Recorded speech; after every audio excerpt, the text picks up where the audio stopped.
Hi எல்லோரும் எப்படி இருக்கீங்க? நல்லா இருக்கீங்க நம்புகிறேன்.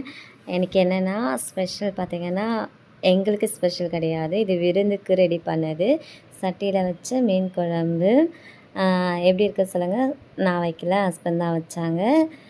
இன்றைக்கி வந்துட்டு அவங்களோட ஃப்ரெண்டுக்கு ஒரு விருந்து கொடுக்கணும் அப்படின்னு சொல்லிட்டு, அப்படிலாம் இல்லைங்க.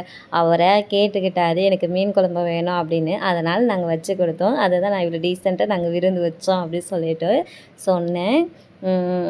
மீன் குழம்பு, மீன் வறுவல். அவங்க அப்பாவுக்கு வந்து என் ஹஸ்பண்டோட சமையல் ரொம்ப பிடிச்சி போச்சாம். அவங்க அப்பா கேட்டாங்களாம், அதனால் செஞ்சு கொடுக்க சொல்லி அவர் கேட்டிருந்தார். ஸோ காலையில் போயிட்டு ஹஸ்பண்ட் வந்துட்டு மீனெல்லாம் வாங்கிட்டு வந்து ரெடி பண்ணி இப்போ மதியத்தில் ரெடி ஆயிடுச்சு. ஸோ விருந்துக்கு ரெடி ஆயிடுச்சு. மீன் குழம்பு, மீன் வறுவல். சமையலெல்லாம் முடிஞ்சிருச்சு. மீன் வறுத்தெல்லாம் இதை ஆஃப் பண்ணிட்டோம். கடைசியாக தான் எடுத்தது. கிட்ஸ் இருக்கிறதுனால கிட்ஸு நான் கேர் எடுத்துக்கிட்டேன். ஹஸ்பண்ட் வந்து கிச்சன் வேலையை அவர் பார்த்துக்கிட்டாங்க. ஸோ முழுக்க முழுக்க ஹஸ்பண்ட் தான் பண்ணாங்க. சாப்பாடு மட்டும்தான் நான் செஞ்சேன். மீன் வறுவலும் மீன் குழம்பும் அவர் தான் வச்சாங்க அவங்க ஃப்ரெண்டுக்காக. இதை எல்லாமே பார்சல் பண்ணிட்டாங்க. லாஸ்ட் ஒன் இது தான் வந்து எடுத்துக்கோ சொன்னாங்க. அதனால் நான் வந்து எடுத்துக்கிட்டேன்.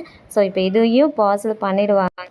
நான் சொன்னேன், அவங்கள எங்கள் வீட்டுக்கு கூப்பிடுங்க, நம்ம வாழை இலையில் வாழை இலையில் விருந்து கொடுத்துடலான்னுட்டு. ஆனால் ஹஸ்பண்ட் சொன்னாங்க, இல்லை அவர் வரமாட்டாராம், நம்ம தான் பேக் பண்ணணும்.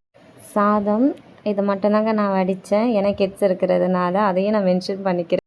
கொஞ்சம் க்ளீனிங் இருக்குது. புதினா துவையலுக்கு நாளைக்கு ஹஸ்பண்டுக்கு ஆஃபீஸ்க்கு துவையல் கொடுத்து விடலாம்னு சொல்லிட்டு வாங்கிட்டு வர சொல்லியிருந்தேன்.